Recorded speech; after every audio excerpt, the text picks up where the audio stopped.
Hello, it's Randi Rhodes. Here's a clip from our show, and go to randirhodes.com for the whole thing and a podcast. Buy a stinking podcast. Mary had a little man. The fault. We believe that all men are created equal. To the magnificent mosaic that is America. From radio beacon to radio beacon. I have a dream today. Change has come to America. Believe me. Knock, knock. Who's there? It's a figment of your imagination. Randi Rhodes Show. Turn up your mind. Breaking news, House Republicans moving to impeach the Deputy Attorney General Rod Rosenstein, who is overseeing Mueller's Russia investigation. The articles of impeachment were filed by Congressman Mark Meadows and Jim Jordan. This is something Trump allies in Congress have been threatening for weeks. Manu Raju's out front live on Capitol Hill. Manu, we hear the word impeach. Rod Rosenstein, obviously, he's in charge of the Russia investigation. So all sorts of alarm bells and question marks. Why are they filing this resolution now?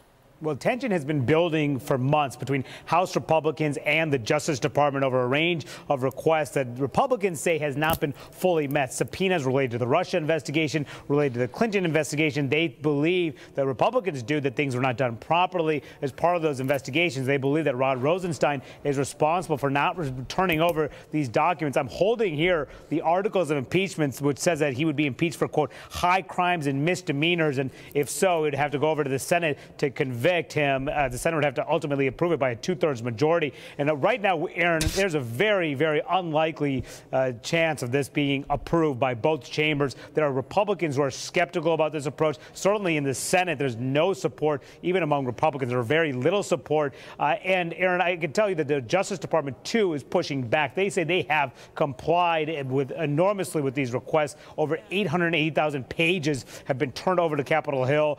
Concerns among those allies of the Justice Department. There's all just a fishing expedition going after the Justice Department. Yes. And so we could do away with this story because it's DOA, everybody. Dead on arrival. Bye-bye. Bye-bye, story. Let's do that. Let's get rid of all the excess stories that we know have been debunked. Let's get rid of, let's clear our plates of all these moving parts that we don't have to concern ourselves with. First of all, there will be no impeachment of Rod Rosenstein. Congress is going on vacation. Bye-bye until September. See you in September. Yeah, bye-bye, Congress. So that, and by the way, this whole contretemps, this whole ridiculous thing about impeaching Rod Rosenstein, let me just put it this way. The DOJ is withholding exactly one document.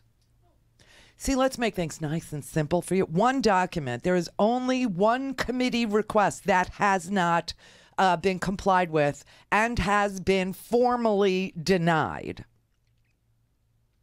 And that is their demand to see unredacted Justice Department memos detailing which Trump associates are under investigation by Mueller and for what crimes. That's the document they can't get. The DOJ denied that request to guys like Jim Jordan, to guys like, these freaky, don't you have some children to ignore, while they're being molested, Jim? You know, he just put his hat in the ring to be the House Speaker after the election, and Paul Ryan leaves. And this is how we know it's dead on arrival. Paul Ryan said, no, we're not taking it up. Bye-bye, we're leaving. So that's how we know it's done. So we don't have to deal with it. But, you've got these freedom crackers, the Mark Meadows, the Jim Jordans, even Trey Gowdy said, I find that the Department of Justice has been overwhelmingly transparent and the production has gone well. The document production has gone well. So we're back to this one document that they can't have. And the document actually says which Trump associates are under investigation by Mueller and for what crime. And they said they can't give that to guys like Jim Jordan and guys like Mark Meadows and the Freedom Crackers because they would leak it and it would compromise their ongoing investigation. The other thing they want is that FISA document that we all saw the other day and nobody decided to read. In fact, we know for sure that Devin Nunes, who requested it, did not read. He did not read. He actually openly admits he does not read these documents. He just, futzes and makes a big to-do. But then when he gets the documents, he doesn't read them. He actually said he has not viewed the document, but one of his staffers has, and they want that FISA application unredacted. And that will not happen because sources, methods, and transcripts of the actual phone calls that were intercepted by Carter Page and Russians are in that FISA document, so they can't have that. Just telling you. So here you have, Mark Meadows and all these lunatics screaming, I want to impeach Rosenstein. You're asking for a scoping memo. Are you concerned that you guys are asking for documents that could interfere with the Mueller investigation?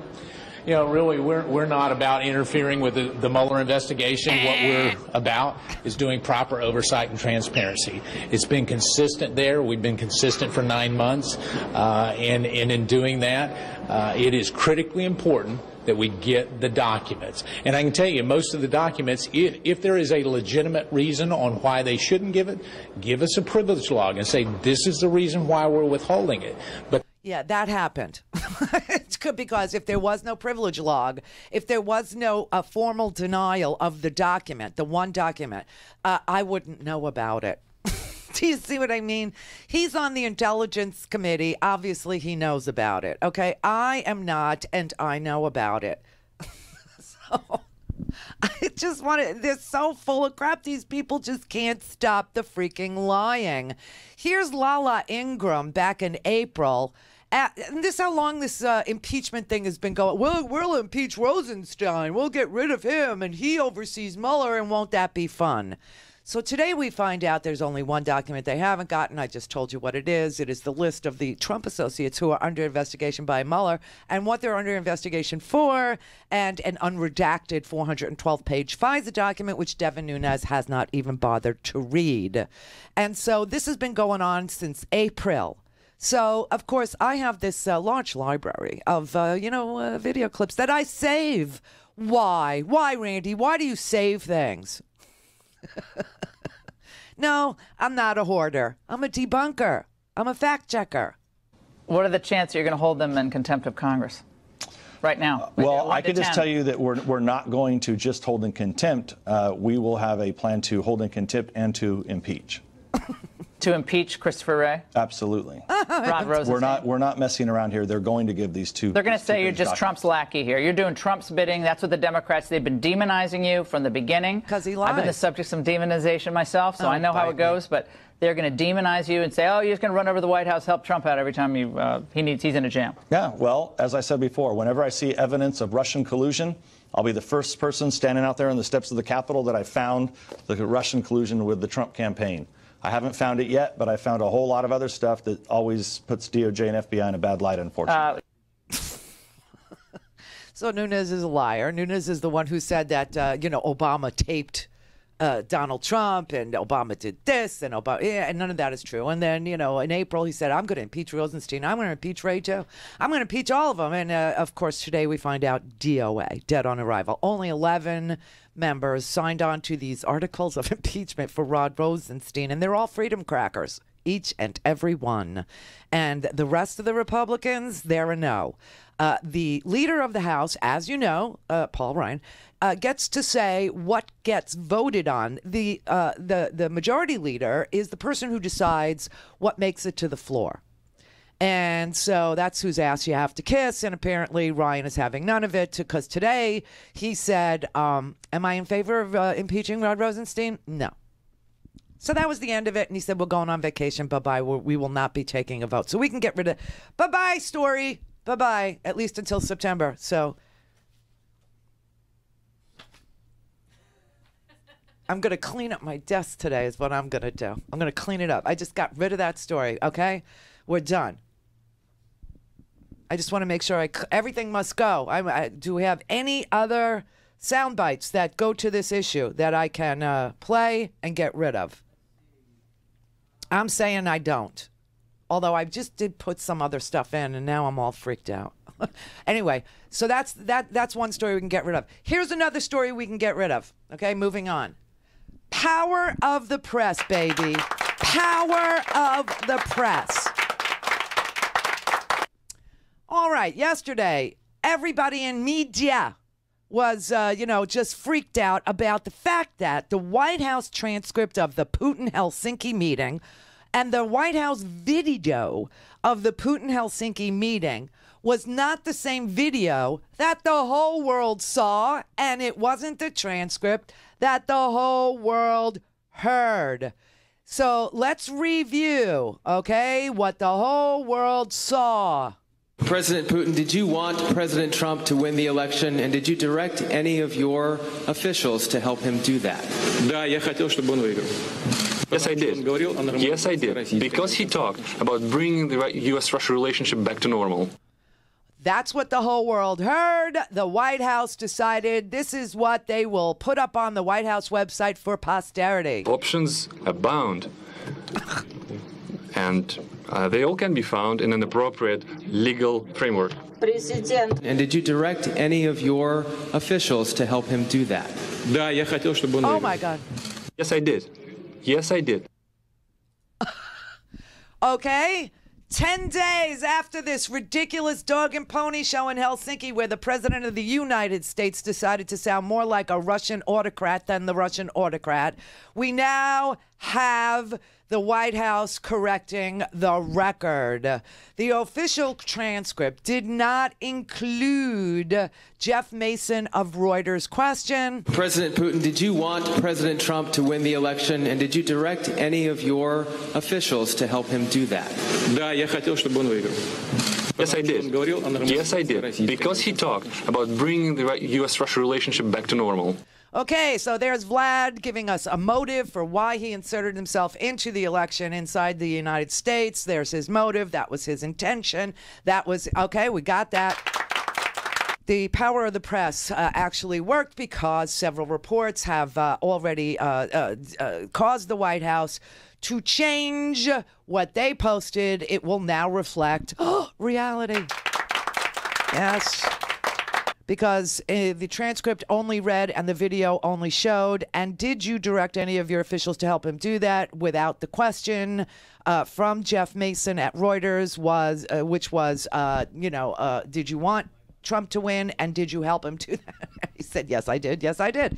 Okay, so we can get rid of that story. Woo! I'm very excited. All right, here's another story we can get rid of. Putin coming to the White House. Oh, my God. He didn't tell his intel. He didn't tell the Pentagon. He didn't tell, the State Department. He didn't tell anybody. Oh, my God. Oh, my God. What are we going to do? Mitch McConnell has to go and stand in front of the media yesterday, and he has to say he's not welcome here. Well, I can only speak for the Congress. The Speaker and I have made it clear that Putin will not be welcome up here at the Capitol. Well, I think we all know the Russians interfered in the last election. And the question is, are they going to do it again? And I mentioned, I believe, a week ago today that Senator Rubio and Senator Van Hollen have a suggestion that might deter future interference in our elections, and we're open to looking at all of that. The Russians better quit messing around in our elections. I want to make that perfectly clear. The Russians better quit messing around in our elections. Oh, you're a scary dude, Turtle Boy. I'm frightened. Wow, with an admonishment like that, who would mess around in our elections? Wow. Okay, no, we have to get rid of the story. One moment, please. So Mitch McConnell goes on TV. He says, Putin, you're not welcome. You better stop messing around in our elections. You better stop messing around. The White House is now saying that the president is delaying the proposed next meeting with Russian President Vladimir Putin until 2019. They are citing the special counsel Mueller's probe. This is a quote from Ambassador John Bolton. He says, quote, the president believes that the next bilateral meeting with President Putin should take place after the Russia witch hunt is over. So we have agreed that it will be after the first of the year. So basically, they are postponing this next meeting. It'll be interesting to see what else comes out of this statement from Mr. Bolton. But that's from the ambassador just moments ago. The White House announcing that the president has decided to delay the next meeting with Russia's president until 2019. Okay, I just want to explain to you why that's important, okay? it dawned on me when I saw CNBC reporting, that Putin isn't coming, that Putin had never really accepted the invitation. And here's why I think 12 Russian intelligence agents have been indicted by Robert Mueller, and what John Bolton calls a witch hunt is really a serious investigation into Putin's war crimes perpetrated upon the United States. And if Putin should set foot on U.S. soil, while diplomatic immunity might apply, I still think that perhaps he would run the risk of being arrested. And I don't think that Putin can even come here without taking that risk. But I don't know. All I know is he's not coming. We can get rid of this story. Go to RandiRhodes.com for the whole thing and a podcast. Buy a stinking podcast.